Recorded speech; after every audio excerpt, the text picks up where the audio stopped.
Why is my new Coway air purifier making a loud noise? Is it defective in some way? Nope. In fact, there is a very common culprit. A new Coway air purifier comes with brand new filters inside, wrapped in plastic packaging. If the filter's packaging is not removed, the suctioned air hits the plastic and creates a loud noise. Air can't pass through the filter, which means the machine isn't purifying properly. One customer used their air purifier without removing the packaging for a year. Oops!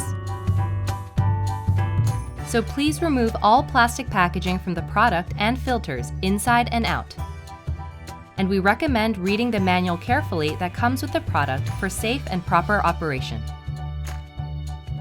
Enjoy all the fresh air that comes with your Coway air purifier.